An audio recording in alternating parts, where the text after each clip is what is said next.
whatever it may be, it just, doing small things every day will pay off in the real long run. And that's, I think, another thing that I got from like landscaping is that, like, when you apply it to life, it's life is one step at a time. It's taking one step here, one step there, and you'll eventually get in the direction, or you'll eventually achieve the goal that you wanted. And it may take 6 months, it may take 6 years, or it might even take 60 years. A lot of people, it just takes a long time, but that's life. And I think that's what landscaping really shows. Shows you to take a minute, slow down, stop overthinking things, focus on one thing, and just keep moving forward in the right direction. Hello and welcome to everyone out there. My name is Connor Byrne and I am the host of I Will Not Quit. Food, loyalty, perseverance, laughter. In the scope of casual conversation, these are just words. But when you have a conversation with my friend, these words describe an honest, hardworking practitioner of life. Behind his gentle smile and underscored beneath his prominent tone of voice is a thoughtful, humble individual, someone who is a servant to the cultivation and transmission of knowledge. For the amount of great times we have shared together, he has personally withstood more challenges in his first 23 years than most others will when they are 73. And this is why I'm so excited to have this man on the show today. My guest today is someone who exemplifies to me what a great friend and valuable colleague truly is. The man today that I'm talking about is Jacob Pritula, and I have had the pleasure of knowing, growing, and learning alongside him for the past 5 years. Today, you get to meet him for the first time. Please welcome Jacob Pritula. How's it going? Yo, yo, yo. What's How you been, up? man? That's pretty good. Pretty How's good. life been treating you? Oh, just trials and tribulations, but working for the summer, trying to make that money for when I go back to school. This man's employed during the COVID pandemic, so Yeah. he's pretty lucky. On the front lines, you want to say, The front lines serving of food. hot meals. Yeah, man. I mean, is there really like any difference besides wearing a mask when it comes to serving in a pandemic? I mean, it's just more of being hygienic, not touching things that we normally would, like a lemon or a lime, when they put it on your drink, your straw, making sure that we wash our hands constantly, and, that we're using hand sanitizer, that we're sanitizing, different various surfaces multiple times a day. Okay. And, just taking precautions. But other than that, like, I mean, where I work at Stout in Brighton, um, it's we have so many regulars that you don't really notice it because everyone kind of just picks up where they left off. And it's kind of like Cheers, where you know everyone knows your name and you walk in, and it's just like nothing ever happened, like this didn't even happen. Yeah, I you're mean, you're talking about regulars. Like, yeah, yeah. are these people kind of just? Would you say they're just trying to like remember like their way of life before all this? Oh yeah, yeah. It's a lot of them are like people of routine, sort of like Mm. myself. They like I'll come here on Tuesdays. They stay from 3 to 5 o'clock. They have a couple beers. They may eat, lunch or whatnot. Shoot the shit, talk to people, and then they go on with their day. So like Um, they've been so invested in bar culture, like they just enjoy oh having. yeah, I mean they're truly bar flies. A lot of them. I mean, you see them, you're like, oh yeah, you've spent many of nights at the bar, but at the same time, they kind of give you, I don't know, like this homey feel of when you're at like a restaurant, and it's like it makes going to work like not as bad because you're like, oh well, and at 12:30 I'll be seeing Conrad, and we can talk about sports, and we can talk about what's going on in the world, and oh, and then Sheila's coming in at 2:30, and she'll be here until 4. I'll ask her how life's going and whatnot, and she'll ask about what's going on in my life, and it breaks up your day. And I think it gives you the ability to kind of get everyone's viewpoint, especially like in this time, finding out like how people are doing and how they are handling COVID, handling being locked down, and handling a lot of things not being open that they're used to. It's Right. You in even in speaking of not being open, so Stouts is officially a restaurant, correct? yeah, it's a restaurant pub, but we do under a lot of like the Whitmore and like other executive orders, stating that like if you do more than 30% in sales in alcohol, then you're considered a bar. We do 72%, food, so Okay. we don't fall under that. And Yeah, um, because Big Gretch just went out and dropped us off on. Is it essentially phase 3 again? yeah, we're going back to phase 3 again, and I have a feeling that like by the end of the summer, by the end of August, maybe like middle of September, we're gonna be back into quarantine again. Oh yeah. So I in the scheme of kind of like how especially in a podcast, this is kind of a good time capsule, and it's something where even though there are a lot of challenges with this time, especially in the fact that there really is no um in the scheme of America, there's just really no way that we can actually perform a full wipe at this point. Like if we were to just clean wipe this hard drive of Yeah. a virus, at this point it doesn't happen. So it's just going to kind of be like open, close, and to mitigate disaster. But you know, at the end, there are a lot of people out there that continue to want to live the way that of life that they had before, Oh yeah. and it's usually like predominantly it's not people kind of our age, like kind of in our, whether you're from your late teens to your late 20s, Mhm. we've kind of all faced a lot of challenges pretty quick, and we kind of just took them on the chin, and we're just like, all right, this is what we're doing now. Like we're adapting so quickly. We're very plastic in that we can meld and mold to a new situation versus I would say, especially like, and just as a objective term, like older people, say from your late 30s, probably even further than that, really more like your early 40s to your 70s or whatever. People have had a way of life for so long that shatters your ego, or it shatters your sense of comfort or your sense of humanity by getting rid of, say, a pub or a bar where you've had that space for however long, you've had the condition of going out and shopping or whatever for so long, that how it changes the fabric of their lives in a way that they're not willing to adapt, would you say? Oh yeah. I mean, everyone in, especially in the United States. I mean, I can't really speak for, various types of, cultures from across the world. I can't speak for them, but I can speak, seeing it in the United States. It's like, especially like with my mom and like my aunts and all that stuff, it's like you can see that generation of people that are 40s, late 50s, they really have gotten this routine of I go to work, I go to the grocery store, I might go get my nails done, hair done, um I'll go to the restaurant, or me and maybe my husband or my significant other, well, who may it be, will go to the movies. But from going from that to have many possibilities of your day to have, no, you either work from home unless you're an essential worker, then you have to go in. Hmm. There's no more going to the movies. You need to limit yourself going to the grocery store, and there's no more getting your hair done. There's no more getting your nails done. There's no more, you know,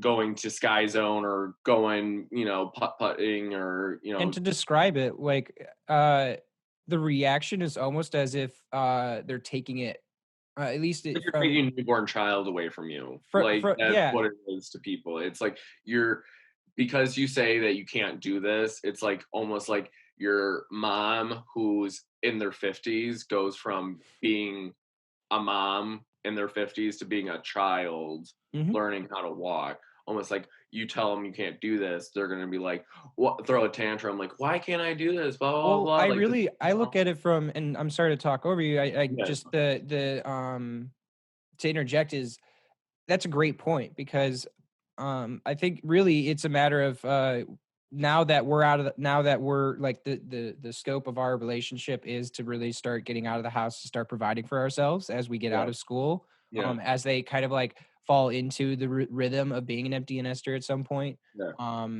Or at least when they just kind of turn and they're like, all right, college is done, let's get this over with.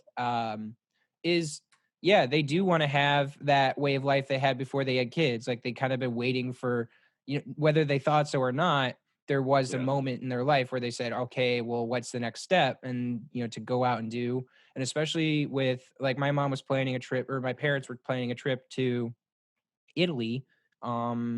Pretty much they were going to leave. They were going to leave like probably like a week after COVID had kind of started. So like right as their trip was about to start, the pandemic hit. So they literally planned it like 2 weeks too late to go. So that obviously really hurts, but Think of the alternative. What if they went there and then they got right. stuck? Well, You so know? that's the thing is if my dad went there too, is like if the COVID pandemic was going crazy, like my dad had to get some surgery and shit. So it was like it was a kind of like it was just a last second, like, oh, your dad needs surgery now for this. And so they weren't able to go to Italy. So they had to reschedule for this COVID date Yeah. and so like it was kind of just a chain of events where she's like, especially my mother is so frustrated. My dad is just like, yo, let's just keep moving. But Yeah.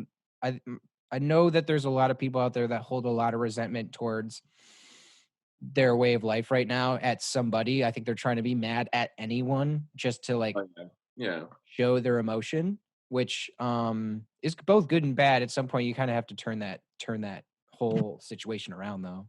Yeah. Oh, I mean, it's hard because it's like you us as a society always tries to point the finger at somebody or something, and it's like, yes, we can point our finger at COVID, but is it going to respond to us? Is it like going to give us feedback? Is it going to like, tell us everything's going to be all right? No, it's not. It's a virus. It's not, uh, it doesn't have emotion, living and whatnot. So we have to point it at someone in society, whether it be, the governor of Michigan or the president of the United States or, Mhm. your parents, someone to point the blame at, to that will respond to you. Because as humans, it's like if we can't see it, we don't believe it. And like I think that's another thing that a lot of people are struggling with, is because we did go into lockdown and a lot of us, only see one side of the news, or we only see a little bit of it. So we're very isolated in the larger picture of us. So it's like harder for us to understand it. Well, I think something, and it can be hard. It can be hard to understand, but the flip side of it is, we have a generation of people that are willing to sacrifice a lot of things. They're willing to adapt their entire way of life to Yeah. something in order to enable the survival of our humanity, and they're rolling with the punches really well, especially here in Michigan. And I think it's probably a model for what most people actually should be kind of figuring out. I mean, like Michigan in no sense of the word is absolutely perfect at all, but just taking some pretty direct action, we've done a good job of kind of inundating with our, at least our younger culture, just the value of being remote, Yeah. being isolated, but still being together. And we're trying our best because at the end of the day, I think there's a lot of people we have invested an infinite mindset where like, all right, so the majority of what's going on, it might be another 8 months, and then by 2 years we'll have a vaccine and there will be some type of good, and in 10 years our economy will finally recover. And it's like,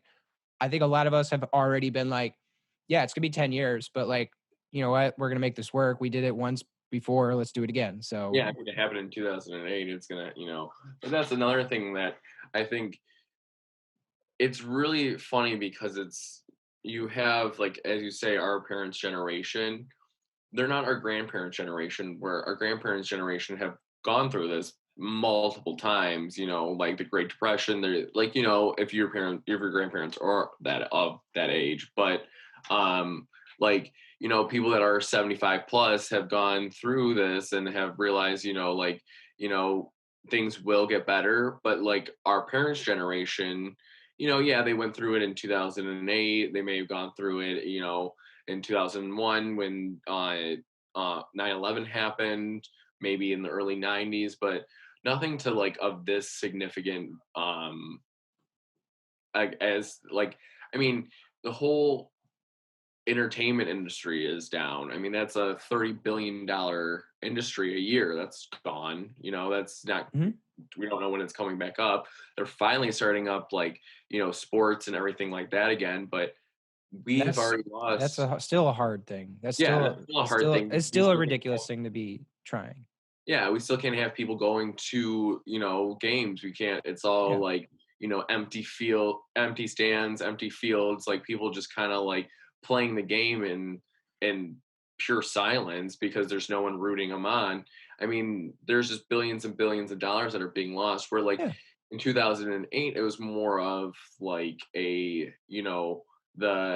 um realty like market, like that was like basically going down. It was like mortgages and things like that, where it was a lot of financial, but it was a lot of people were able to recover if you could keep your job. I mean, that was another thing. Yeah. A lot of people were losing their job, and that's what was causing the snowball effect. But if Well, you were able to or keep your it was more job, the subprime loans just undercutting the entire fabric of the economy, whereas yeah. versus this is now just affecting how an economy works, and that Mhm. and like about being adaptable to that, and like I think our generation does a good job of adapting to things. I think a lot of people like don't give like our credit to our generation, that like the millennials and Generation X, like that they don't give like that credit, that think we're just like spoiled, like, technology savvy, like people that only pay attention to surface things that are very superficial, and like it's not the case. I think we do a very good job of adapting to a lot of different situations that have happened in our lives. Like, after 9/11 happened, some of us were pretty young,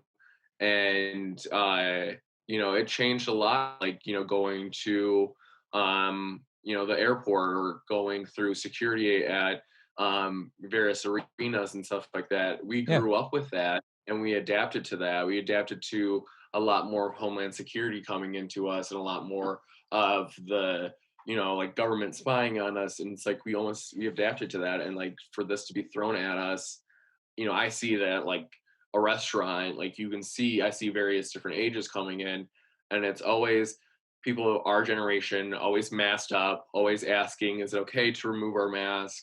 yeah. Always making sure that they have a mask on when they're going into the restaurant, just to go to the bathroom, because most people just stay out on the patio, um, outside, and like they're always, asking like, is this okay? Yeah. Can we do Yeah. this? Calling ahead, be like, do we have to make an appointment? Do we have to do this? Where people of the older generation show up, some may have masks on, some may not. Some are argumentative, some just don't even bother to talk to you, Yeah. listen to what you have to say, and they just, think they know what's going on, and that this whole like wearing masks in public is bullshit.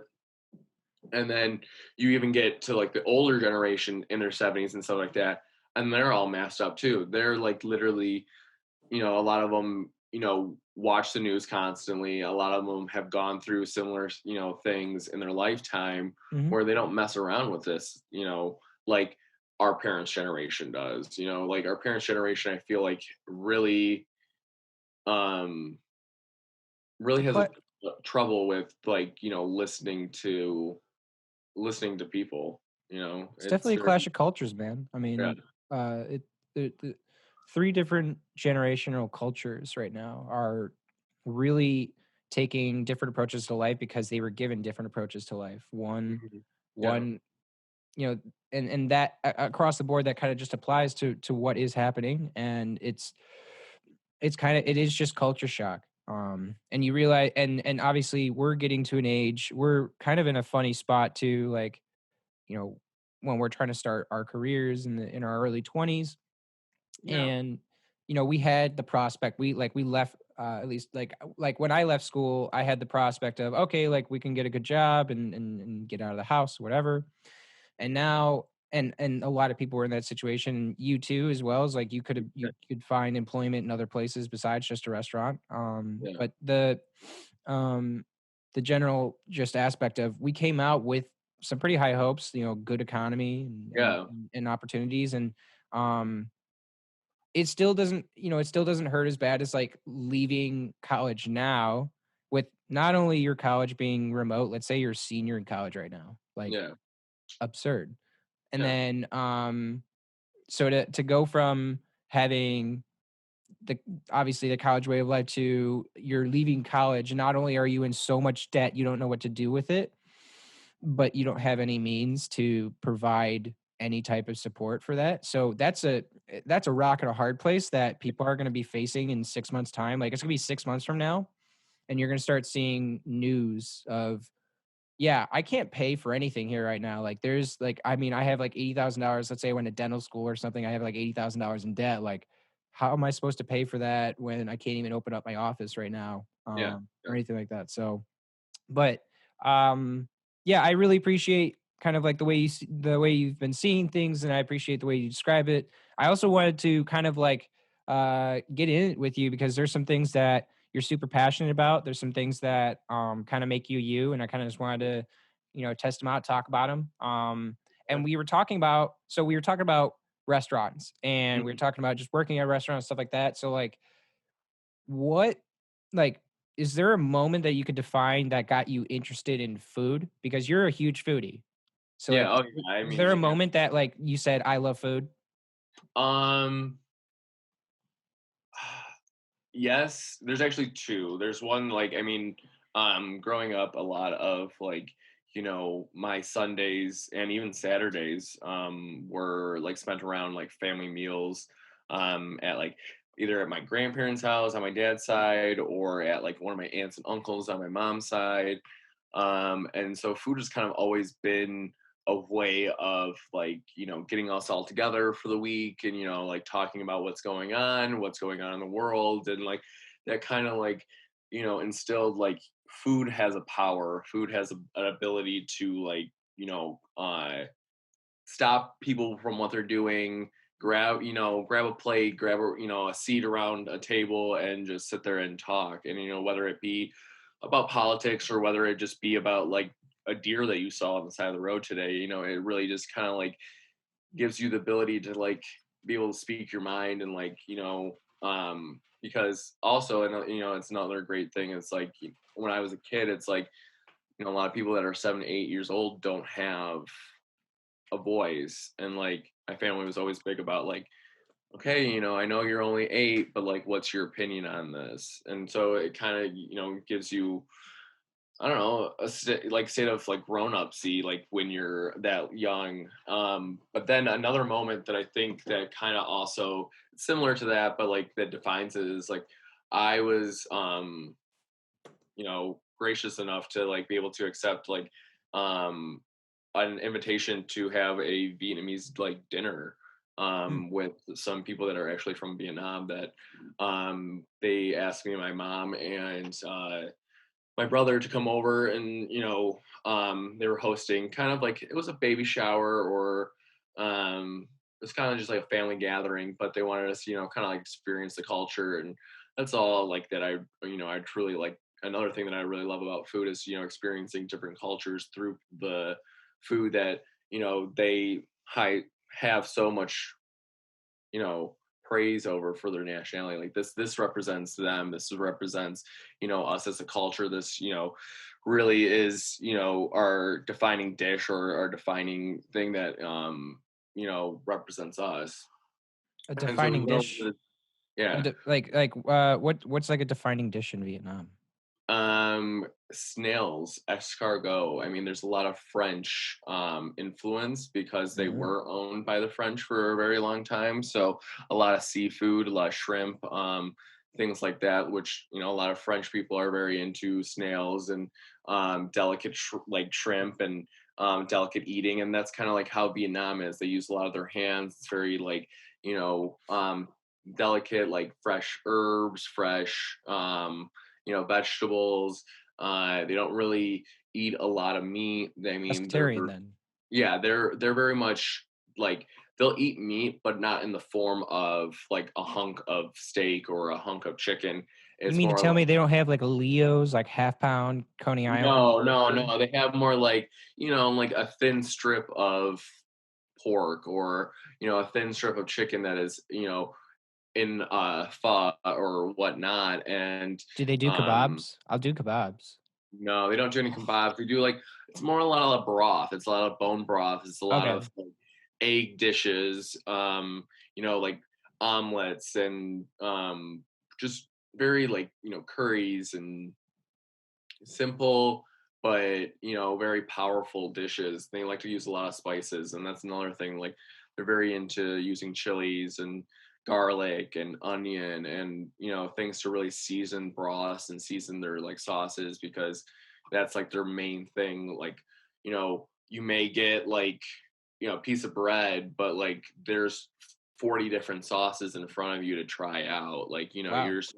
they do a lot of dipping, a lot of but that's that's their culture. And so when I went over there to have dinner with them, it's very much like you're a guest at our home. We don't expect you to bring anything. You eat until you're full. And it kind of gets you to see like, okay, when you go to a dinner party at your friend's house in the United States, it's like, yeah, you might have burgers and hot dogs and potato salad, but like there's not like a lot, and like you don't ever really feel like you need to like fill up until you're full. But like over in Vietnamese culture, they really believe in like you don't stop eating or like until you're full. Like Hmm. you really have to they like you'll go sit down at their table and they'll fill up your plate for you, and then like you'll eat that first plate and you're like, okay, like I need a minute, and they're like, no, you keep eating,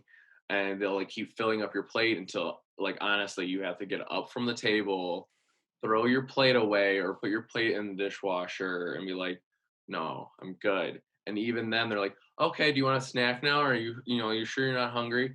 Hmm. And I think it's a way for them to show like their wealth almost. Like we have all this food and stuff like that for you, and like I want you to feel like you leave this place well nourished and It's really interesting happy. you're saying that, man, because like that word wealth, Yeah, just that bountiful wealth of food. I mean, in like just to compare it, like I, in general, from most of kind of like my general experience with life is being at another person's home.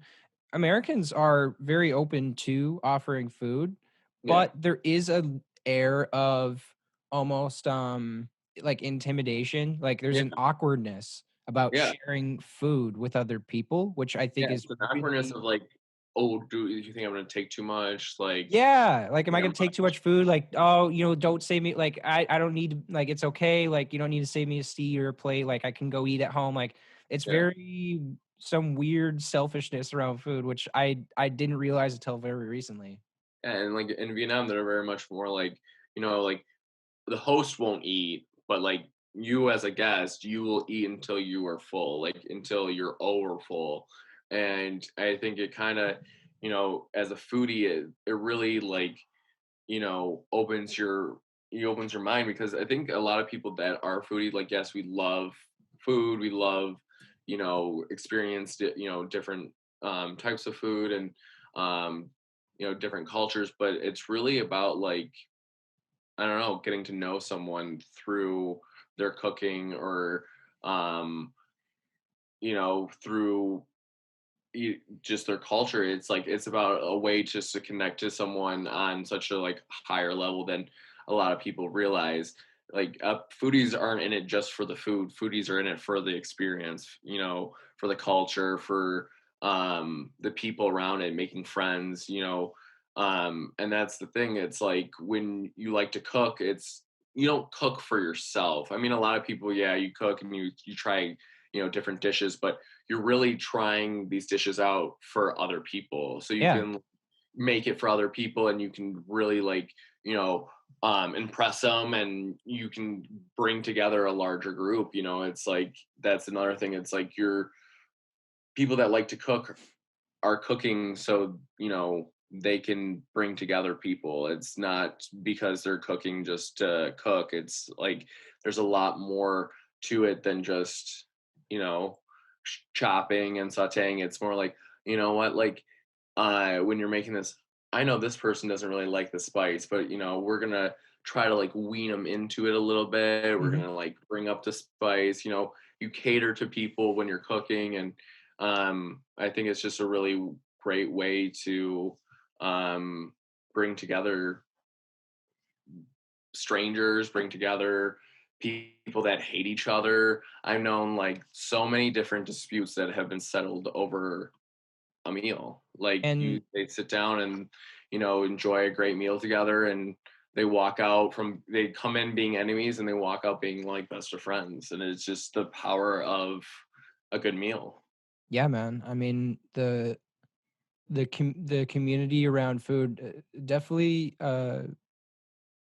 j- I know it sounds dumb, but just even in watching something like Anthony Bourdain's Parts Unknown is Yeah, most of the culture that you see or that he goes to. I mean, like these people are sharing food everywhere. Like there's a level of humanity to it that very few other things kind of like can manifest. Like I think it's in Jamaica that they're very much like that around water. Like water's really yeah, scarce to people, but they'll still like share it with everybody and anybody, saying like water is life.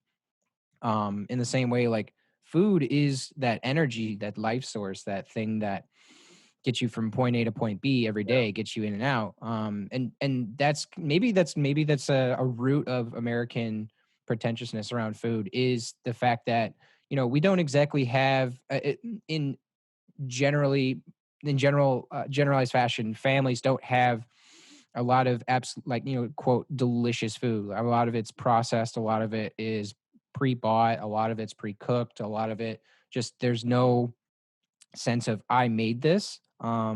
Which is why like I always appreciated like and for people that obviously this is the first time people are meeting you, like even in living with you, I mean most of the stuff you made was you made. Like you never bought something processed. You would really just you would start from scratch to get it done. And there's such a value in that. Like instead of just plopping just pasta and a jar of sauce to yeah, make a pasta, like you're going that it only takes you an extra 20 minutes, but what yeah, you get out of it is like I am happy when I eat your food. I am yeah, happy to share food with you. And not only that, but you make a lot of food to yeah, share or to just yeah, make for later. yeah, um and that's something that just on the whole basis, like I really think it's interesting. Just I think maybe we've been sucked into this really prepared to eat type of food business, especially kind of like a McDonald's culture, that yeah, we don't necessarily value food the way we should. Maybe that's obviously it's kind of a big reason why people like there's a statistic back, I forget how many years ago, but obviously there was the statistic that we were going to die earlier than our family members, our parents, yeah. be solely on the basis of obesity, but that 1 in 3 people in America are predisposed to getting diabetes in their lifetime. And Oh I'm yeah, like, and it's like that's incredible. 1 in 3 means that there's another dude on this podcast. Potentially, he might be predisposed to having diabetes. yeah. I mean, but I think it's because United States. It's like we really don't have a food identity. Like we don't have our very own. I mean, we are a melting pot, so it's like we have basically like our food is just various like different cultures like melded together. Well, what's a We don't burger? really Is a burger have. American? Yeah, not even so. It's like I think it's from Switzerland, to be perfectly honest. But like I mean, we have like the modern day pizza. A lot of like in like New York, Little Italy, like a lot of like Italian dishes that we find like Hmm. are Italian were created in Little Italy, New York, that weren't created in Italy or like in Sicily. It wasn't like that. It was created here, like spaghetti and meatballs, like our pizza that like everyone has their favorite pizza place that they go to. Now that's American. That's like, Hmm. our egg rolls that we get Oh at yeah, the Chinese. Those egg rolls aren't meant to be this big. They're meant yeah. to be like this big, like 1, 2 biters, Hmm. very like thin wrapping around it.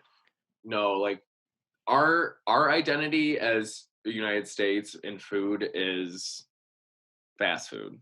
It is making things bigger and better and more unhealthy for you. Like that is our main objective. It's like, oh, like, yeah, you ever heard of a 50-pound burrito? No, no, no one would ever create that. No, someone fucking did. And it's like people try to eat it and it's impossible. Like that's our Yeah. identity. It's to make us like these, fatter and fatter and fatter. Like that our like main goal with our food is to get us fat. And like, yeah, we have apple pie and yeah, we have Coney Islands and yeah, we have this, that, and the other thing. But like, okay, our Coney Islands, like you're telling me that they make those hot dogs from scratch is like you telling me that they make like that chili from scratch. No, it's all processed food that they doctor up and then they serve to the public. Well, I'm I mean, thinking it's about not like America, like is it's such a larger country than any other country, yeah, and true. I'm just considering the idea of, okay, so we have like all these cornfields in Iowa, Mhm. but really the world of the kind of the modern world today was domestication and then irrigation farming that Yeah, was able to allow us to have sustainable sources of food. And in yeah, America, when you have this much land that you can access, it's incredible to me that America went so quickly to such like a fast like fast production, low micronutrient based types of yeah, food, yeah, or source of food, when if we just spread out and distributed instead of making so many cities, if we really, look at kind of like the tenets of how we became such a populated earth so quickly, it was because of mhm, farming, it was because of yeah, the food that we were growing, and how we're not incentivizing people to not only learn how to grow, because a lot of people in the world do know how to grow crop yeah, yeah, like really yeah, well, farming. And yeah, farming now is like, if you look at a farmer, most people look at it as like, well, you got really a shit end of the stick, because people look at farming as just this huge giant production, this mass production of food. And really yeah, food, like a soybean farm or a chicken farm or a cornfield. I mean, like any of these farmers, any farmer whatsoever, they're not getting the direct support that they need, and yeah, ultimately it hampers their production, where the people that lease them equipment, they end up like requiring you to, in order to keep producing food, you have to purchase a new piece of equipment that continues to keep you in debt. People are afraid of farming because of it. Oh, it has to be on this mass scale. Oh, it has to be supporting a large consumer base. Oh, it has to be profitable. Like, not necessarily. Like, if you have a slot of land, if you're able to make a space for yourself to produce some food, and you could probably make some seasonal, there are seasonal yeah, crops in yeah, Michigan that, yeah.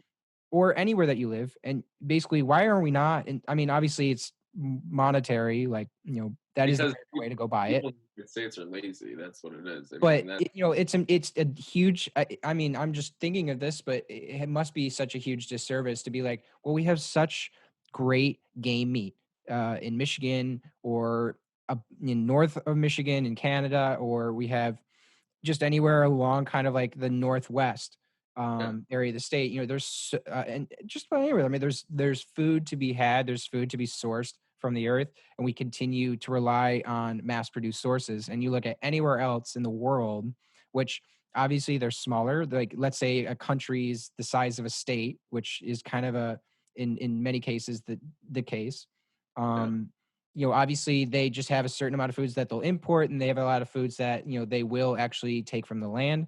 But people have an identity with their food when they go somewhere else. And, you look at a television show, and I'm trying to encapsulate this thought is, Yeah, and so you look at a show uh, like a Parts Unknown, where he's traveling the world, and, they're doing a pig roast in Louisiana. They're going to North Carolina, they might have some type of different food. You go to Michigan, it might be a Coney Island, might be a type of food that, you eat. You go along the East Coast, might be more seafood based, like crab, stuff like that. Yeah. So in some states, there's food that is a sustainable source of life, and then there are certain places that do need kind of this imported source of food, but there's never an identity with it. And I think that's actually a really important point. Is our food culture is McDonald's? How Yeah. and that's pretty Yeah. sad. I mean, what a lot of people don't understand is like you can feed your family of four to five off of a 5 by 6 plot of like little garden. Like that's what I have out in my yard. It's like a 5 by 6. It's not very big, but I'm able to put in a lot of vegetables and a lot of like different herbs and things like that that my family uses on a regular basis. And like that's not to say like your family may like zucchini more than they like squash, or your family might like tomatoes more than they like cucumbers. That's another thing. It's like you can take this little plot of land and you can form it into whatever you want. You can have it just grow all these different chilies, or you can have it grow all these different like lettuce, cabbage, whatnot. You can do whatever you want, and it's like it saves money. Like, and that's another thing that people don't understand. It's like United States is we're all about like cutting the buck, finding the best deal, like sales discount, coupons, all that stuff. And it's like if you just do the simple thing, yeah, it's hard work at first, but the payoff is tremendous. And it's like it's not only more nutritious for you, but it's putting more money into your account that you would be going out to buy bulk of this, bulk chicken, bulk beef, buying 3 heads of lettuce for a great deal. It's like you buy all this stuff in bulk, but majority of the time, most families just throw it away. Like, Mhm. it gets freezer burn, or Yeah. this lettuce gets wilty, it goes bad. So you end up throwing it away anyway. So that deal that you got for buying it in bulk, it's like just goes out the window. Where you have a garden, it's like, okay, like tonight, we're gonna have a few people over. There's gonna be 6, 7 of us. Well, I can just go out into my garden, grab 2 cucumbers, a couple tomatoes, and like some herbs, and okay, I just got myself a salad right there. And then yeah, you'll have to buy the meat unless you have your own farm, like Right. you have your own chickens, you have your own beef, whatnot. But I just saved 6, 7 bucks just by going out in this garden, this little plot of land, pulling a few things. And you know, none of it goes to waste. Because also out there, like, say you forget about your, you know, lettuce, or you forget about, whatever it may be, it just goes into the soil, and then half the time it regrows the next year. So it's like you don't even Mhm. have to go to the store and buy new seeds, or you don't have to go to the store and buy a new plant. You just kind of pull all the weeds around it and wait, and it'll re-sprout back up, and you have yourself and the next generation crop. I wanted And to disclaim is I never wanted to say that it's bad that people aren't like I don't want to like make people think, oh, like since you don't run a farm or since you don't yeah, produce your own meat, like you're a peasant or like you're not yeah, woke. yeah, Like I'm not saying that. I'm saying in term like because it's been like that forever. Like you go to yeah, the butcher and you yeah, get high quality meat, but then again, we people just never ate meat that much. Like yeah, meat in America, especially, is just that's part of our diet because we were able to start learning how to mass produce larger animals. Like yeah, if you back at a time you had a butcher, you like knew Johnny behind the counter had good ass meat yeah, and you got like whatever cut you needed from the butcher and then you ate meat and it was more of a celebration. It was more of a here is meat like this is a high quality piece of meat. We only get this like once a month or whatever, yeah, but this is our meal and yeah. that is American. Like if you really are Well, like seeing that's another thing that's like what a lot of like that's American, where it's like you guys like on Christmas you have like yourself like roast beef, or you have yourself like a pork tenderloin, or you have yourself like prime rib. whatever it may be, that's the thing that a lot of people like all year are waiting for. Like, like, Hmm. oh yeah, like, Christmas is coming around. Like, this is when we have like grandma's roast beef, or we have this, that, and the other thing. And it's like those traditions of having that type of meat, or having like, a large chunk of meat, are kind of dying out, because it's like an everyday thing. Like, yeah, you can Hmm. go to the store and you can buy yourself, a roast, whatnot, and cook it yourself if you really want to. um there's nothing really special about it. And like, back 30, 40 years ago, it was more of a treat. It wasn't like, you guys were getting this every day. You weren't Your parents weren't going to the store and bringing home a big hunk of meat. It was like, no, your parents are going to the store, they're getting like maybe a whole chicken, few Hmm. chicken breasts, like things like that, hot dogs, whatever it may be, you know, shittier cuts of meat, Hmm. and they're doing it. But then there's another thing that, like, why in this day and age it's like fewer and far between, is because a lot more people like our generation are cooking more. Yeah. They are, there's a lot more foodies. There's a lot more people that, love to cook in this day and age, and it's Hmm. to thank for social media and all that stuff, really, because it's like we realized how fat America was getting. And I think this generation is really trying to eat more organically, not eat as much, consume as much dairy, becoming a lot more, there's a lot more vegetarians nowadays. Hmm. There's a lot more, like, I won't even say like vegans, but yeah, there is, a lot more vegans. And there's also just a lot more people that are finding value in like the meat that they get, and like are really like, I know a lot of my friends that like to cook. It's like they go to the store and they're like, you know what, I got this nice piece of pork tenderloin. I have, so many ideas to do with it. And they're like, you got to treat it right. You have to brine it. You got to make a rub for it. You got to do all this Hmm. stuff. And they're really like going back to the times where like you caught like yourself, you shot yourself a deer, or you shot Yeah. yourself a wild pheasant and whatnot. It was like, what are we going to do with all these different various types of meats? Are we going to smoke it? Are we going to, brine it? Are we going to, fire it, roast it, whatnot? Are we going to put it in a stew? Are we going to do whatever it may be?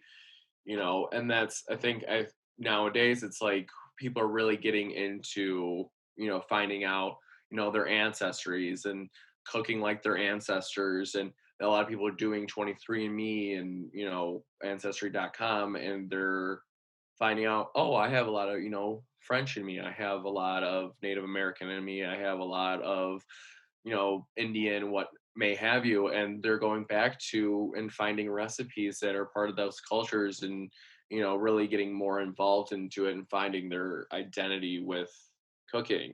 So And Jake, if I'm learning to cook, yeah, let's say I perfect situation. I took a 23andMe. I find out yeah, I'm like super French, or for me I'm super Irish. yeah, Um, so I figure that out, and I want to start cooking some of my own national meals, or I just want to start being a yeah, better, just from the ground up cook. yeah. Where do I go? Where do I start? Well, I mean, you always start with research. I mean, that's another thing. Like, cooking is very much a science, and like a lot Right. of people don't But understand where it. would I research? Where would I research? You just go online and you type in like different various like, okay, let's say you're French. You're like, okay, what are some great French, dishes? And they're gonna pop out, and it's gonna be a lot of desserts. French are very much known for their elegant like desserts, like, like Napoleons. They're Is there like a creme website, brulee. have you been to any websites or social media profiles that helped like kind of in your journey of cooking? Yeah, there's, I mean, I'm a big like Food Network star, like watching a lot of Food Network. I really don't um know why you haven't been picked up by them yet. I don't either. I don't either. I just, there's a lot of like, I watch just a lot of on Facebook. There's always like tasty, like, they're through BuzzFeed, and they pop out. I mean, especially because I watch a lot of like cooking videos, so they target you on Facebook. Um, Cool. but Tasty, I feel like, especially for our generation, makes cooking fun. It like brings enjoyment to it. Something that like making a souffle or making a molten lava cake or making chicken wings, what have you. They make this like fun and easy, like, oh, anybody can do it. And that's the thing with cooking. It's like a lot of people get scared, like, oh, I don't know how to, cut right. I don't know how to julienne. I don't know how to Hmm. chiffonade. I don't know how to do all this stuff. I don't know Very what a self-defeatist. bolognese is. I don't know what, you know, a Monet sauce is. I don't know what the hell that is. Like what are, you guys are speaking a different language. Like, I don't want to be fancy, man. Like, I don't want Yeah, something and to it's take like forever. you don't want it to take forever. And these things that people think are so fancy don't take forever. They're very like, and the more you do it, the easier it gets. Hmm. Like with It's a anything with habit. cooking, it just takes some time. And so like I recommend like if you're French, start doing something small, make something a little dish, like just Okay. find a little dish that's like somewhat French, or it may be a dish that you make all the time, but you just add more French like herbs and like things that like people would use more often in France than they would in the United States or with that dish. You can like,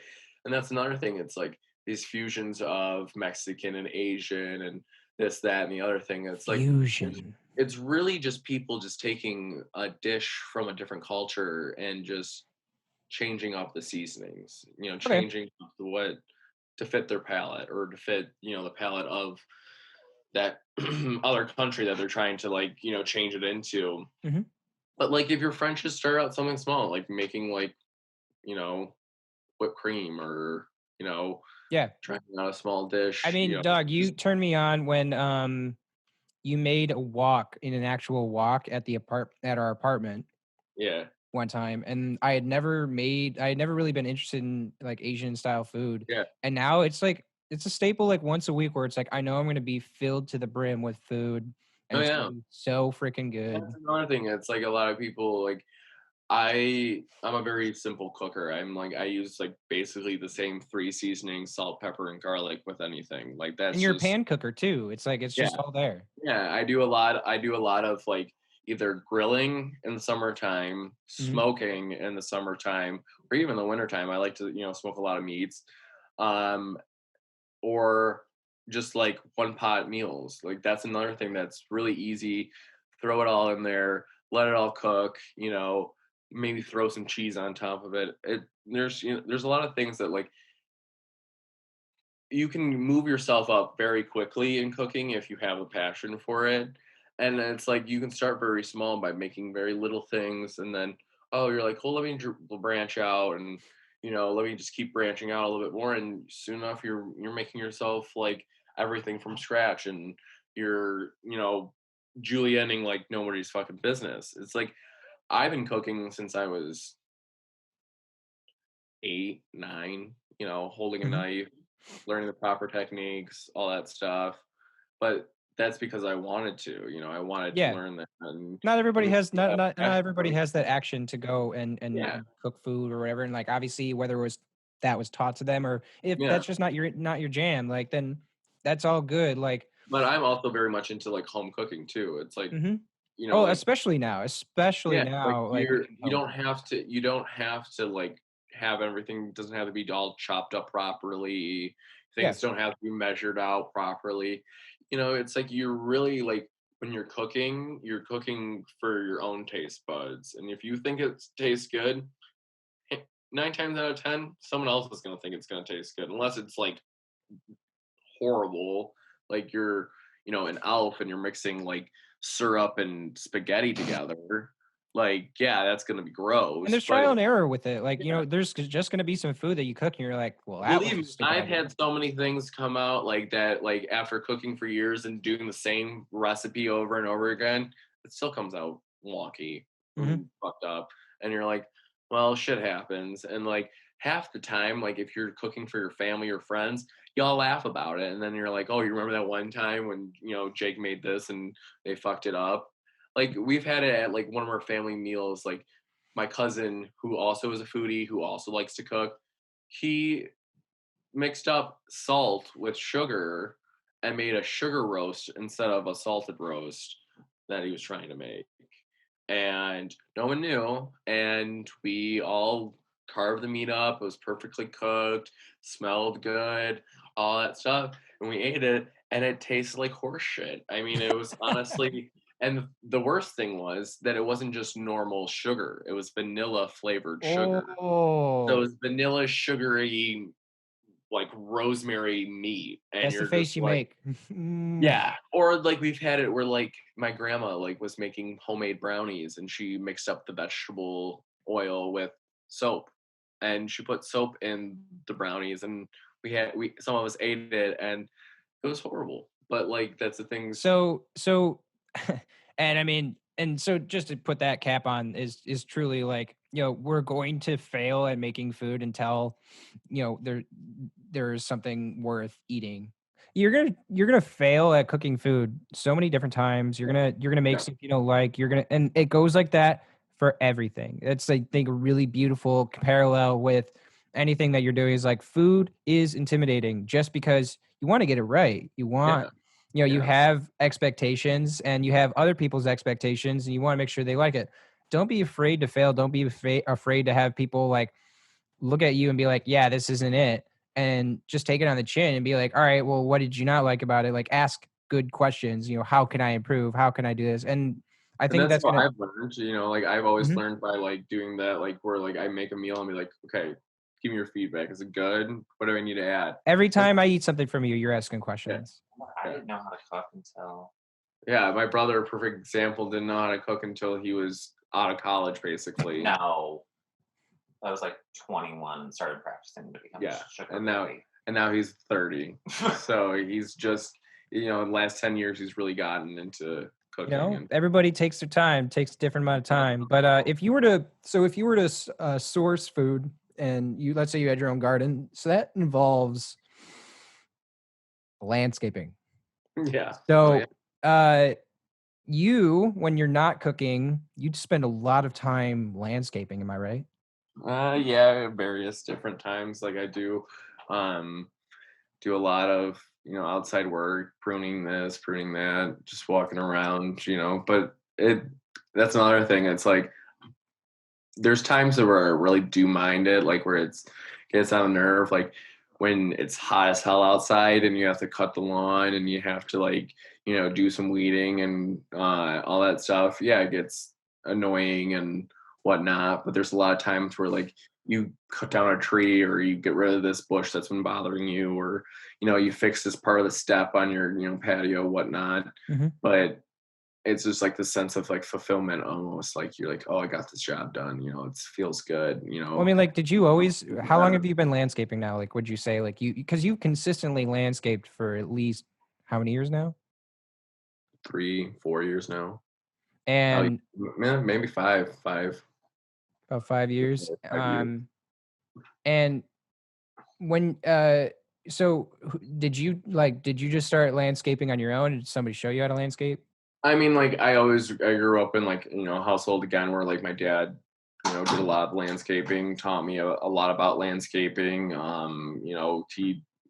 taught me a lot about cooking. He taught me a lot about a lot of stuff. But yeah, he was very much about the person, like if he can do it, then we're gonna figure out the way to do it and we're gonna get it done. He wasn't a very much about like hiring it out. Like he hated Mhm. hiring out jobs and things that he could learn how to do and do it.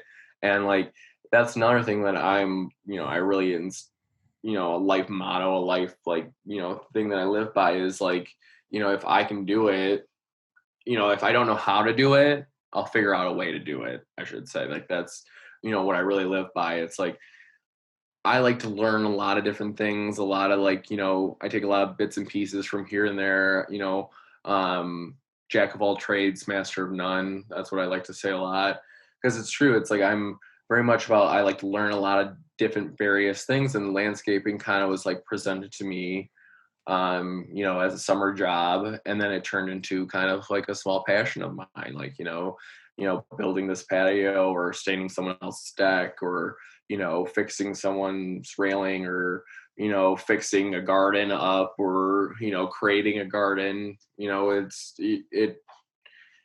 You start out hating landscaping. So I hated it, especially if you are working for someone and it's like you're on their schedule, on their time. But Mhm, when you're doing landscaping by yourself and for yourself, there's mhm. a lot of, you get a lot of different feelings for it. You start realizing, like, you know, um, I don't know. I think I realized that, like, you you need a there's always a way to, like, get your anger and frustration out and things, and I think landscaping is a real way for people to get a good product out of hard work and frustration and anger, and you can really turn something that, something that you're out in your yard and you're like, wow, this looks really fucking ugly. Like, I need to fix this up. Like, what the hell's going on over here? It looks like, this jungle. It's, so you look at that and you're like, what, I'll have to hire someone to do it. No, you don't have to hire someone. Just go over there, pull a few weeds that day. Like, okay, get rid of that. You know, you come back a few days later, you're like, oh, God, like the edge, you can't even see the edge of this garden. Well, we're not, well, you fix that edge that day. And then, it's like a slow process, slowly working at it, slowly, fixing it up. But then after a few weeks of pruning this and trimming up this and stuff like that, you look back and you're like, wow, this garden never looked any better. I mean, it's great. It's So fabulous. you're not taking, you're not landscaping like you're not doing the yard in a day. Mm-mm. Oh no, no, and like that's another thing. Like, a lot of people look out in their yard and they get overwhelmed because they're like, "There's so much I have to do, and there's all this stuff that's going on," and you're like, "I don't know where to start, where to begin, like where to, just go to one small garden in your yard, or go to one small part of your yard and just start working at that. Start making that a little bit better, like, you know, whether it's just edging your lawn for the day, or whether it's like weed whacking, pulling a few weeds here and there. It's like, whatever it may be, it just, doing small things every day will pay off in the real long run. And that's, I think, another thing that I got from, like, landscaping, is that, like, when you apply it to life, it's life is one step at a time. It's taking one step here, one step there, and you'll eventually get in the direction, or you'll eventually achieve the goal that you wanted. And it may take 6 months, it may take 6 years, or it might even take 60 years. A lot of people, it just takes a long time, but that's life. And I think that's what landscaping really shows. Shows you to take a minute, slow down, stop overthinking things, focus on one thing, and just keep moving forward in the right direction. Yeah, man. I mean, I totally resonate with that, and I know a lot of other people will probably resonate with that. And I mean, just that principle of the consistency, not doing the whole yard in a day, not doing some big job. Because I mean, look, so obviously the reason I bring it up is because we worked with somebody where like that was the motive to like get as much done in a day as possible. And obviously we were employed to Yeah, somebody to do yeah, that job. yeah, But yeah, I think something that's interesting is like landscaping can be totally fulfilling even if you're being employed by somebody to landscape. Like there is like, especially like I see a lot of satisfaction in people that mow lawns. Like yeah, they love mowing, like people that mow their lawns like past, you know, a certain time or like into their adulthood. I mean, like if they do, let's say on the side, like that's like a Forrest Gump amount of love yeah, for mowing some lawns, yeah, and they take pride in it and they get better at it. They get better lines. They really like showing and documenting their work. And but the sentiment is they love what they're doing. Like they yeah, love seeing those straight lines. They love seeing a well cut lawn. And just the same way, like I know you're happiest when like you're just like, oh, like everything's laid yep, out. yep, But yep, and then in the scope of this tangent is we work for somebody where like it was never really good enough. in what we did, and B, it was like we were asked to do so many things at once in one day, and it was always different stuff that we really never knew how to do until we just failed at it 100 Yeah. times. Yeah. And we got yelled at it every time we failed, so it kind of didn't even incentivize some type of leadership and learning. Like No. just the amount of like difference I see in landscaping my own lawn versus landscaping for someone else is I realize with landscaping my own lawn is like it's actually it's something that like I don't have room for in my life right now because Yeah. Yeah. obviously I'm young. I don't have a house to really tend to like my parents tend to the house. So Yeah. it even in the practice of landscaping where I've been able to like help out around the house, I'm just like, well, you know what? Like like it helps me actually realize the things that are important to me, which is Yeah. probably another side of that coin is like slow down, get the landscaping done. But for me, it's like it's just a reminder of like, yo, you got like so much stuff going on and then not in a overwhelming way, but just like you have so much stuff going on, like you're doing just fine. It's a good Yeah. reinforcement of application. And I mean, really just, I mean, just, I try to like, I try to circle around like, dog, I feel like we've talked about for ages is just working for who we worked for when we were landscaping. Yeah. How would you describe that person? Like, in why he made the work unpleasant? Overbearing, OCD, asshole. Like, and there's just like they're just overbearing OCD asshole. Like, I mean, he was, he was the kind of person where like he'd tell you what to do, he'd explain it in extreme detail, like very like to the point where like, all right, the first thing you're gonna do is pick up the shovel and you're gonna carry it to this other place. I mean, he would tell you what, and as He us would being overwhelm you with information. yeah, but it's almost like us being educated like people, Mhm. we were like idiots because he would over explain things to the point where you're like, do you want me to do it this way or do you want me to do it this other way? Because Mhm. I mean, what you're explaining to me, I could do it in 2 seconds. Just like say, like, oh, dig this hole. He goes, no, we're gonna be making a 6x8 hole, and it's gonna be about three. It's just stupid over details that you don't need to know. I mean, Micromanagement. you do need to know, but like at the same time, it's like, how hard is it just to be like, okay, take these 6 hydrangeas. They're gonna plot it right here and stagger them a little bit so they Yeah, fill just out to the stagger area. him a little bit. Yeah. No, it was more like, here, take this shovel over here, dig yourself out, a good foot in diameter hole, foot deep, and then stagger it out throughout. Make sure they're nice and level, all the holes, and then put the ones that put the plants in there, and adjust them a little bit here and there, and all Yeah. that stuff. And you're just like, okay, so you want me to plant these 6 hydrangeas?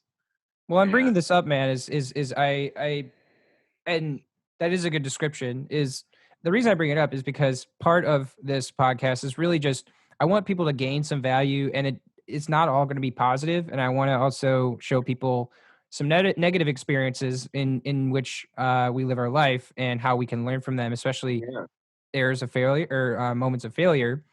And when we were working for somebody, like we had a mutual employer, and just to see the how leadership affects action of those around them is, it was that was like kind of like one of the first times where I had met somebody where I'm like, wow, this is a really like this guy probably on the inside is just like a regular, just a simple human, like he's just a yeah, human. I never like, and I never take anything personally from anything like that unless they like attack my family, which he never did or anything like that. But like his leadership style was probably rooted in a lot of like a narcissistic tendency to yeah, just like a self-fulfilling prophecy, like set them up to fail, don't teach them, yeah, don't teach somebody before they do the action. Like, easily he could have said like, you know what, I'm going to spend 2 weeks training you on how to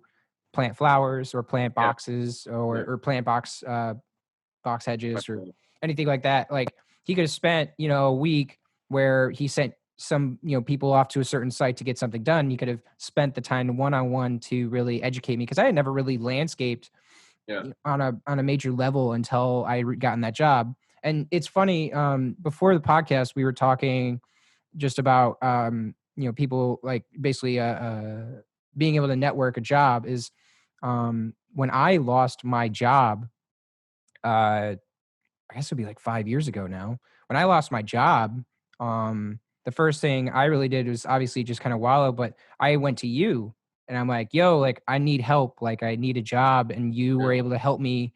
And obviously it was two people instead of just one, but that were recommending me. But, I was able to get a job through a network, connection. So through a failure, I was able to come out the summer, the other side, still in the green, in the black with some money, and still be happy and fulfilled for one summer. And really it was more of like I tolerated that, and I was happy. I was so happy. I was grateful. But then to go back into that situation for another year, not only was I ungrateful, but like it was because I didn't have the capacity to actually accept that as what my normal should be. And, like it was a stepping stone to get somewhere else. And so in a way, like it kind of felt like failure and it was just compounded and compacted on you every single day when you went to go and work for a boss that micromanages you. Is, wherever you are in your life, you're going to be like, you might be faced with a situation like mine 5 years ago where I lost my job and then I had to go and find another job, and I was extremely grateful. Find those places where, you're very grateful, but places that ground you, places that challenge you, places that give you certain failures that aren't going to crumble you, but they are strictly just moments to learn. And there's and I think that's what, like, working for this guy for landscaping, I mean, it was a lot of, trials and tribulations and learning and, failing a lot. But coming out and working for him for quite a few summers, and getting to know him and getting to know other people working for him, you did learn a lot. Yeah, there's a lot of times you were working 12, 13-hour days, coming home beaten, tired, covered from head to toe in dirt. Yes, finding dirt in places you never thought dirt would go. And it's just crazy. Sunburned on like the back of your legs, or sunburn on the top of your ears, and all that stuff. And in pain going to sleep, but then the next morning it's like you have this drive to like get back out there, do a little bit better than you did the day before. And at the end of our projects and stuff like that, it was satisfying seeing all the hard work that we did, all the struggles, and being able to go back to like these lawns that we've done and these gardens that we've done and be like, I remember getting yelled at right over here. I remember getting yelled at over here. I remember almost wanting to punch my boss in the face right here. So like you go back, but then also you like look back and you're like, yeah, I planted this. Yeah, I made that deck. Yep, I made that patio. Like, in different parts of, Michigan, and you can go back and like, in the future, whatnot, you may drive past that same house and you're like, oh, you see that over there? Yeah, like I did all that. Me and a few of my buddies, and my coworkers, we designed that entire, garden system, that entire irrigation system. We've done all that. And you grab from it like, a knowledge of, you're not an expert on it by any means, but, you grab a knowledge like, like now you take that into your own yard and say one of your sprinkler heads goes off. You're like, I know how to replace that. I've done that a few times. I can do that. Or like, a tree dies in your yard and you're like, well, what do I need to do? And you're like, oh, I actually know how to do that. Like I know how to remove a tree properly. Or, I have to replace, this bush, like you're like, oh, what am I going to do? What am I going to replace it with? What am I going to put here instead? And it's like, yeah, I kind of have a knowledge. I'm like, well, I know that this plant likes this amount of sun. Yeah. And we've planted it, various times. I've seen it grow. I know it grows really well in this kind of condition. All right, I'll plant that there.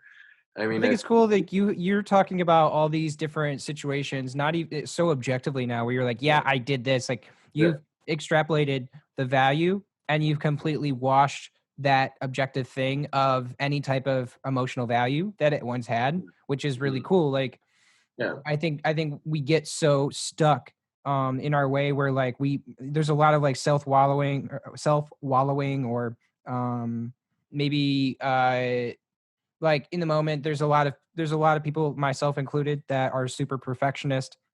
So Yeah. they'll take something like not personally, but as close to personally as you could when it comes to like failing or just not doing not doing good enough at a certain job or task. But Yeah. you walk away let's say you walk away from a situation for a week and you look back at it and like it's not emotionally charged at all. It's just information. It's just what did I do before? And we can't be taking life seriously in the sense of we can't take things personally at all. Like the moment I stopped, the moment I started recognizing when I'm taking things personally, it really kind of pushed me to this other side where it's like, well, this X happened, but you know what? Like because of that, I'm going to do Y. I'm always looking to like if life is going to like kind of push me, like I'm going to just fall. I'm going to like lean away from the punch and just like kind of go to the next direction. Just keep, Yeah. going Yeah. back and forth, like wherever Yeah. life is pushing, wherever people in life are pushing me, like I'm just gonna roll with those punches, take it on the chin. And people that hold on to kind of like death grip those situations, like for a long time, I death gripped, whether I wanted to acknowledge it or not, this failure of losing my job. Like I thought, ever since high school, I just thought I was going to be a career person. Like, oh, Yeah. I'll get in here with this person because I know that I'll be able to grow and have a special, unique advantage. Like I'd be there earlier than everybody else. I had an internship before I even went to college. Yeah. Just all these little things where I try to like just put myself into the perfect situation. And even in the perfect situation, I failed. And the beauty of that is like I just made a mistake and it took me 2 years to learn a lesson that takes 2 years to learn, which is really just to like self-acceptance and forgiveness Yeah. and just persevering moving forward. And so kind of like in this final bit, I just wanted to ask is like, we all face these wicked personal failures, these wicked like situations of life that change the fabric of our person. I want to know what is something that you would label as like one of your biggest failures, and like how you move forward from it. So like what's like what would you say is like one of your biggest failures? Something where you said like I fucked up, something that said like, man, you know what, I really didn't, this is not who I am. This is, this was wrong. I mean, there's so many that it's not even like I can't count on my fingers anymore. I lost count. I mean, I've made a lot of mistakes in my life and done a lot of things that I shouldn't have done. But I think the one thing that like really kind of like the failure that it like stays true in my head is like when I got freshman year I got MIPed. I got an MIP, minor in possession. I think that was especially because like my dad was kind of towards the end of his life. He had cancer for 7 years, and I mean he was kind of towards the end of his ropes. And so I remember getting that ticket and telling my parents and my dad basically saying, what a lot of parents do, where I'm not mad at you, just disappointed. And that's the thing that like when they say I'm not mad at you, but I'm just disappointed, it's like it's even worse than if they were really mad at you. Mm-hmm. It's like I think that and having that like to be like kind of like one of my last major conversations with my dad was like, like me and your mom didn't, pave the way for you to go to college so you could get in trouble like this. And, you've only been away from us for about 3 months now. Like, and this is what, you're going to do with your time away. You're going to get your drink and you're going to get in trouble with the police and stuff like that. Yeah. It was that I think was my biggest failure. But at the same time, it's like everyone fails, if you fail, it's like you learn. And, the only way to learn sometimes is to fail. And Well, I want to hear like what went through your head when you got the minor possession. Like, you don't have to describe the situation because it's probably similar to a lot of them, but it was more like, oh shit, like what's gonna come from this? Like what's gonna happen to me? Like is this going to like follow me for the rest of my life? Like what the hell's gonna come of this? And it was just the unknown. And then once I got sentenced and I was on probation for 4 months and whatnot. I mean, I think I was like 4 months probation. I had to do like a alcohol class, and I didn't really, I was like, okay, finally I have some answers. I know what I need to get done and I know what I have to do. Mhm. And then once I did what I had to do, I went to the alcohol class. I did, I was on probation for 4 months, you know, um, and after I completed everything that I had to do, it's like I finally eventually realized, like, yes, this was a major fuck up, but in the scheme of life, this is just a minor bump. I mean, people think also it's like when they lose a job or someone dies or something like that. Yes, it's sad. Yes, it's heartbreaking, and yes, it's whatnot. But in the long term of things, in 20 years, you're gonna be like, what job did I lose? And like the person you lost, you're like, oh, this is when the year that so and so died. You're not going to be sad anymore about the loss of that person. You're just going to remember the good times you had with them. Mhm. And you're not going to be sad about losing that job either. You're going to be like, oh, well, I lost that job, but it made me stronger and it made me able to get back up on the horse and like apply. And now I work at this job and I'm making, buku bucks, whatever it may be. But when that happened with me, I really buckled down on my schooling. I really found other avenues of like, having fun and, without having drugs or alcohol and stuff like that. And I ended up joining a student production of a play at Central Michigan called Brothers Grimm Spectaculathon. And it was kind of like the silver lining of getting in trouble. Like, yeah, like I could have had those 4 months. Those 4 months could have been horrible. I could have made them real miserable for myself, but I didn't. I stuck to my studies, and I ended up gaining all these friends to join this play. That if I wasn't on probation and wasn't looking for other avenues of enjoying my free time, I would have never met these people. I would have never done it. I wouldn't have had that life experience. And so I think like that's another thing that people really need to realize. Like in the moment, it hurts. Fucking up, making a mistake, whether it's small or whether it's ginormous, it sucks. It hurts tremendously when in that moment.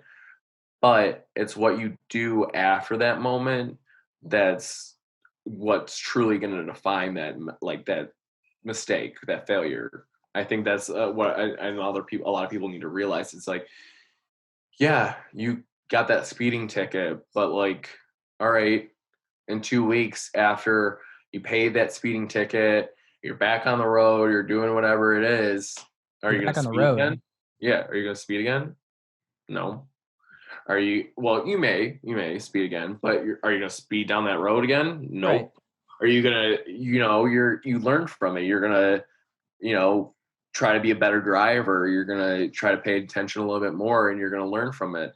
Mhm. Or, say it's like you fail a class. Okay, well, you have to repeat that class, but now going into it, you're like, I know what I'm gonna do differently. I'm not gonna, you know go out and party on the weekends. I'm going to take that time that I have, take a few hours out of my free time, and I'm going to learn the material like I should have done in the first place. Or, I'm really going to pay attention to more of, these tests that are every week that I know are going to be coming up and that are really, I wasn't paying attention the first time around on them, but the second time around, I'm really going to pay attention. I'm really going to, try a lot harder on these tests. And I mean, think I like that metaphor of a speeding ticket. I mean, yeah, their life if life is if life is like driving a car on a public road, you know, life has speeding tickets. There are yeah, cops out there, and maybe they're yeah, not even, maybe there's not a metaphor for who the cop is, but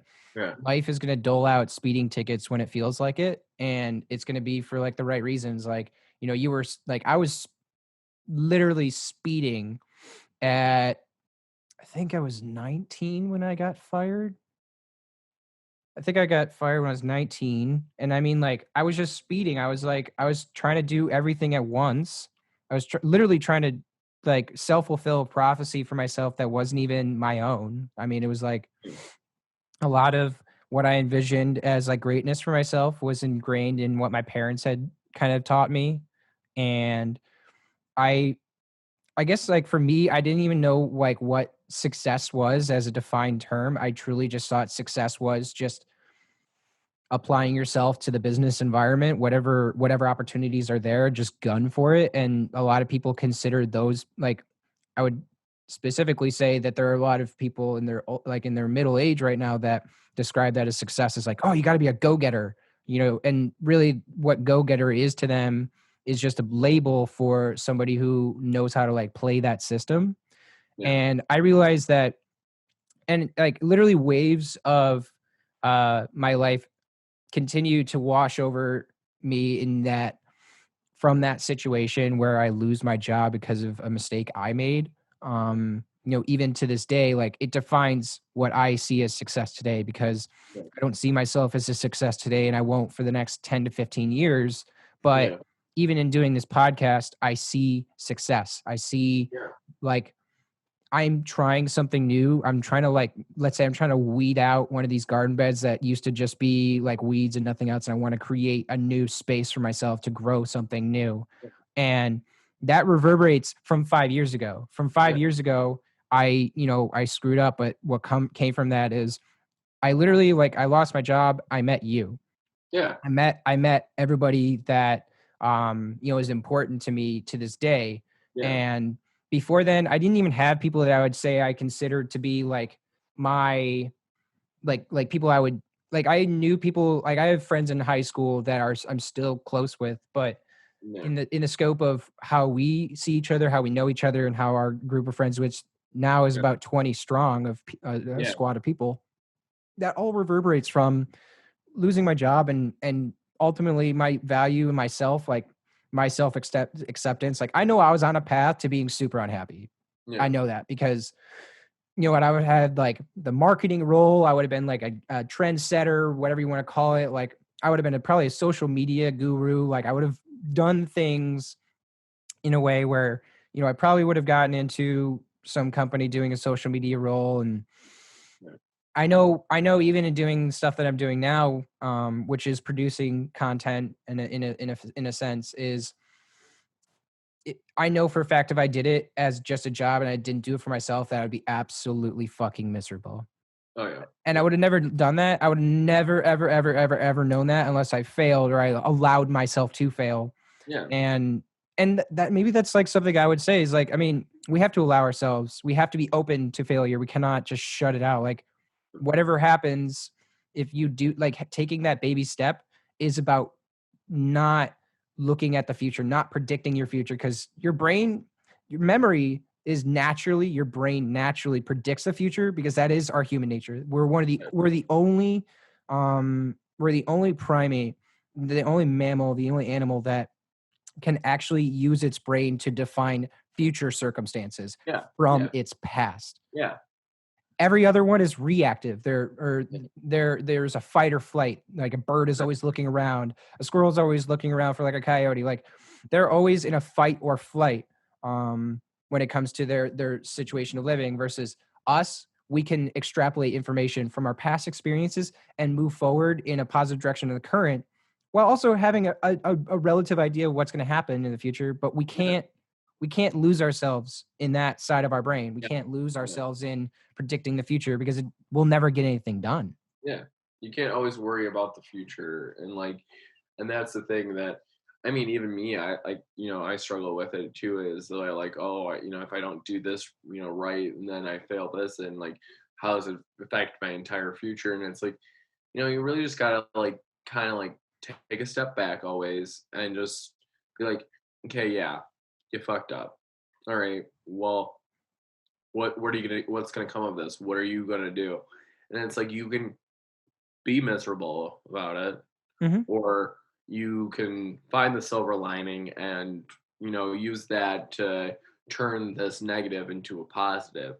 And I know there's a lot of people in my life where you're like, man, I really wish they would have just fucked up. I really wish they would fuck up, because it makes me like seem Yeah. like this huge or bigger fuck up, because I'm always constantly making mistakes, and I'm always like down on myself and stuff like that. And Somebody I who get, seems to be falling forward, literally. but it's like with anything in life, my fuck ups aren't going to be the same as your fuck ups. And No. you're not gonna like, if you stub your toe or whatever, fail a class, it may resonate with you differently than it does with me. Like, like Mhm. you fail that class, you're gonna be like, oh, okay, well, I failed this class. Like, I'll learn from it. I'll move on.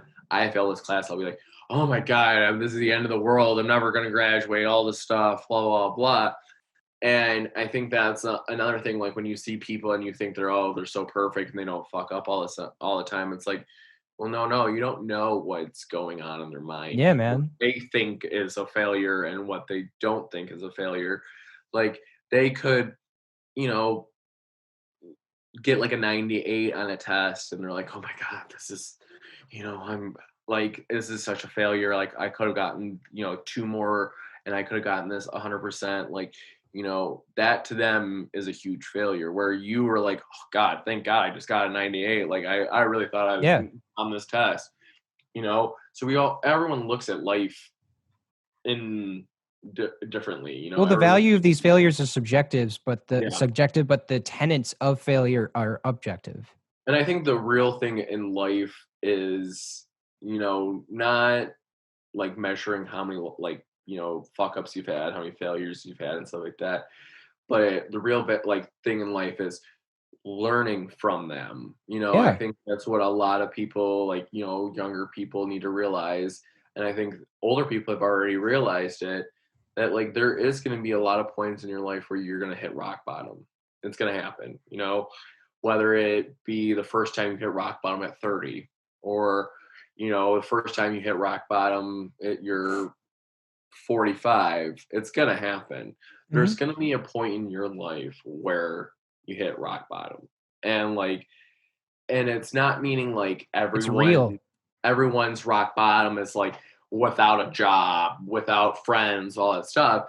It may be rock bottom. It's like, okay, you lost your job, or you lost a friend, and a few people in your life maybe have passed away, so I don't know, whatever it may be, and that's going to be your rock bottom. But it's you as a human to take that rock bottom and like basically make it your next ceiling. You know what I'm saying? Like Yeah. you take that rock bottom and like you're like, well, I'll learn from this, and the next time if I get to this point again, I know what to do to go up again, but this won't ever be my rock bottom.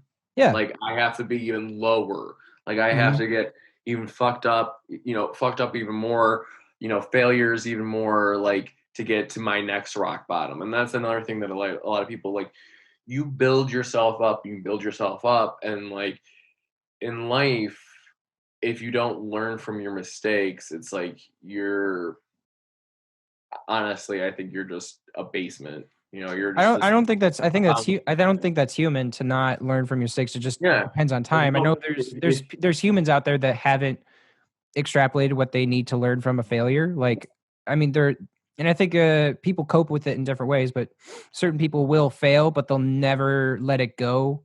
They'll never see it through to. They'll never just see it through to a closure. They'll just kind of like they'll leave it just slightly open ended. Like just so that it makes them feel better. They're like, they would be offending themselves to give themselves closure on something that they couldn't control. Yeah. Like when you can relinquish control of your environment, when you can allow yourself to accept that your environment operates on its own principle, the universe is truly like operating in the way that it was designed. As soon as you can relinquish control over that, thinking that you can just like people, I think a lot of people would say like, oh, I can change the world because X. Like, Yeah. if you think you can control the way people see you, if you can control just kind of how the universe treats you, like it's only going to be reciprocated with a negative connotation in my belief is Yeah. if you're going to control that thing, it's just going to muddy up the design of what we're doing here, which is being fucking human. Like we can't let people get beat up over their failures, and we can't let other people beat up other people who have failed. And instead we have to give people the education to know like, yo, respect yourself. Like if you fuck up and somebody keeps on telling you like you fucked up, like if a friend of yours said, you're just fucking up, they're not constructively criticizing you, like you can constructively criticize with somebody where like you're not giving advice, but you're just like, hey, you did X, and because you did X, like here's A, B, and C of like, how that affects maybe our relationship, or that affects how we proceed. Like, there's still an outcome from the failure, but then if there's people that just like hold on to that, like the other day or the other week, my dad screwed up at work, and I mean, like he's a career person, like everything's fine, but like he screwed up, and I felt really bad because we laughed about it the first day, like laugh it off, but then the second day, like I was on a lot of coffee, and I just kind of like, he came in and I was just super amped up, and I brought it up again. And then as soon as I like brought it up, I'm just like, why am I bringing this up? Like, this is in the past. Like, I feel like, and I knew that he took it negatively, and I'm just like, hey man, you know what? I'm sorry. I was just trying to play fun, and it wasn't the right thing to talk about. And I'm sorry about that. He's like, hey, you know what? I appreciate that. And so people deserve that air of respect. I mean, like you can easily give people like, say, advice or help, but they have to be open to it, but B, like you have to understand, like, people aren't just going to take your advice. They aren't just going to, they're not going to be receptive to you all the time. So you have to like demonstrate some value in that friendship. Like if you're going to fail, you have to have an environment around you that's allowing you to succeed. And, for you, would you say like you have people around you that help you move forward, to help you succeed? Oh yeah, totally. I mean, like, whether it be at like my work or in my home life or whatnot, and various friends that I have. To kind of cap it, like who, like, could you like kind of explain like one person that helps you succeed and why they help you succeed? It's like, because like It's like everyone has their like own like kind of like role models.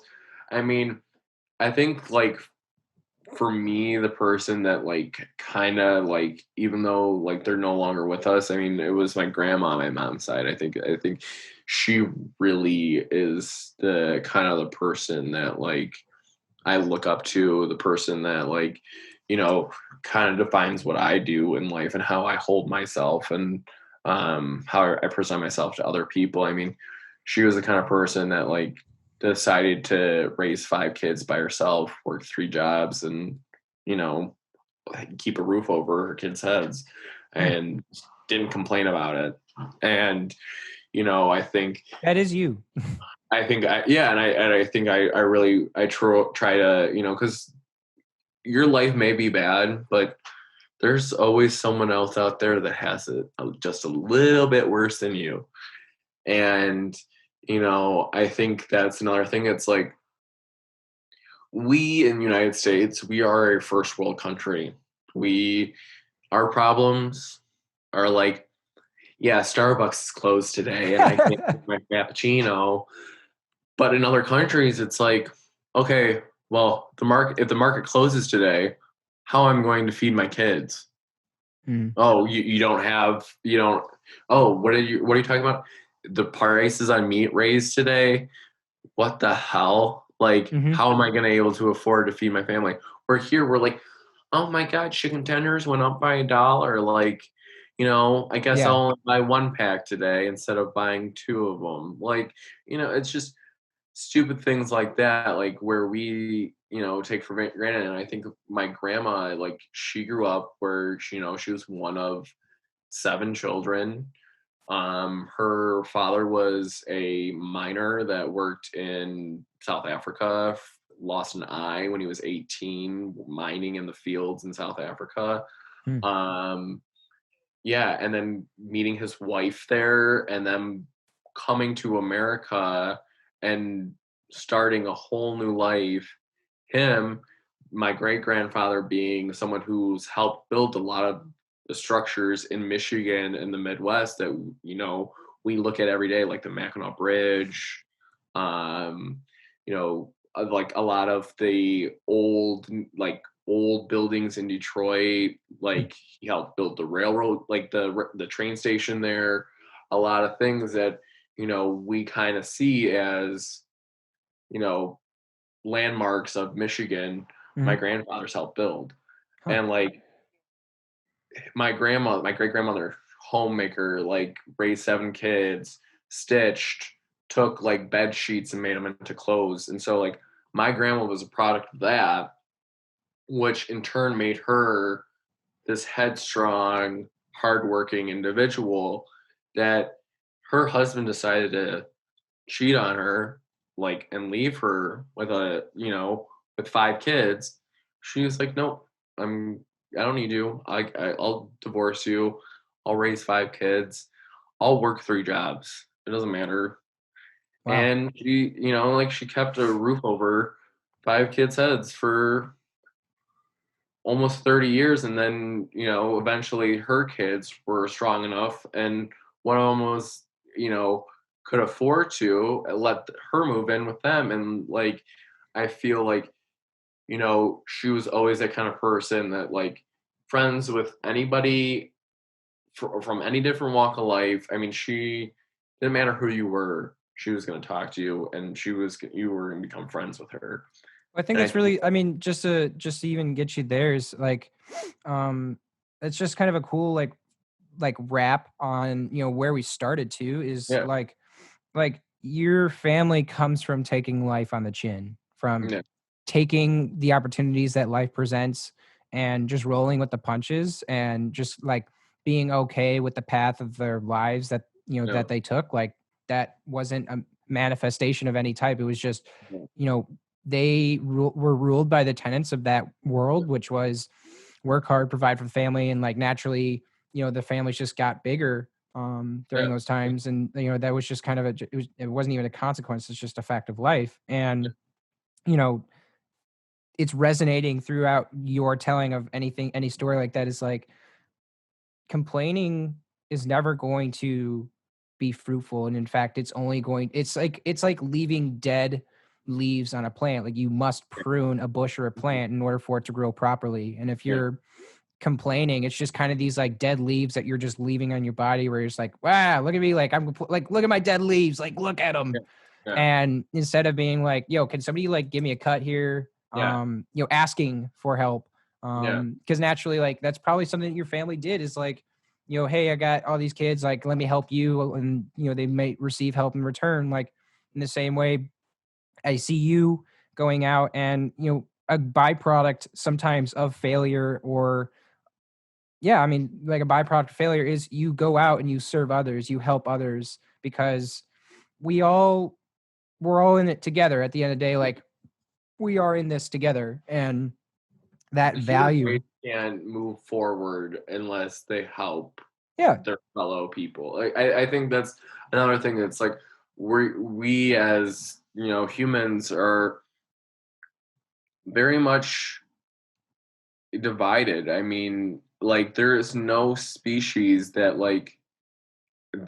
I like in the wild that would be this segregated as we are. Like, I mean, we no longer are like we are no longer fighting as one species. We are fighting as individuals, and I think that's another thing that's like we really need to get back to fighting for a larger, like, fighting for the human race as a total instead of fighting for ourselves. And um you know I just think that like we just need to take a step back and really go back to not like the 50s ideology, but like the time where like hardworking and like dedication like pays off. And I think, Yeah, in man. today's technology, like stuff like that, like, yes, we have made a lot of medical, technological, financial advances, but at the same time, it's taken away from the true aesthetic or the true like meaning of being an American or being a human, Yeah, to man. be perfectly honest. I mean, that's a good way to put it is, at the end of the day, like we have, it is like a duty to not only stand up for ourselves, but stand up for others. And in what I think of is like New York at the turn of the century, because you had a massive immigration of people entering the country. Yeah. And New York is a byproduct of entrepreneurial efforts. Like, Yeah. you went to New York, people became lawyers, or there were huge seam like sewing factories that were just started by like extremely empowered immigrants. Yeah. And they literally took their situation just like kind of what we are now, which is, well, we can't do anything other than what we're good at. Like, we were taught to sew, we were taught these things, and therefore that is my service. That's how I'm going to help others and how I'm going to make this city mine, like how I can put my mark on the city in the same way that lawyers put their mark on the city, the same way that you go to Detroit and people have markets in Eastern Market. Like, I'm putting my mark on Detroit, or I'm putting a mural on Detroit. Like, whatever your jam is, whatever that thing is where you're like, yo, I got this. Yeah. Like, that is what you're called to do, to serve others. And service is not just volunteering. It's not just, this very overt like support. It's doing something like this, having one conversation that could help serve as benefit to others. We're all in this together, and the more we think about that, the less we complain about it, the less we really take things for what they are, and we move forward from it. Shopping is going to be completely different in the very near future. Like, we could be doing it completely online, but there might be programs that we create that make a personalized service even better than when we were shopping. We could iterate on top of, where we were last. That rock bottom of, capitalism that maybe we were at, maybe, like you say, we will rise to another ceiling, another height. Yeah. And, we can come out of this stuff just in such a better way, in a way that helps support and serve others the way you're saying see fit. So, yeah, man, I think really that I like the way that this kind of, just went full circle. And I just want to say, like, I really appreciate your input. I really like the way you see things, but I really appreciate, you are being able to share ways that you failed, or, the way that you see things, because I think it is valuable to other people out here in the world. Yeah. Thank you for having me. I really appreciate it. Yeah, man. Well, that's going to end it for today. But yeah, we'll see you every Wednesday. Podcast distributes. So just find us on your major streaming platforms. But until then, Jake, it's been an absolute pleasure, man. Yeah. Awesome. Thank you. All right. And that'll be a wrap. See you guys next week.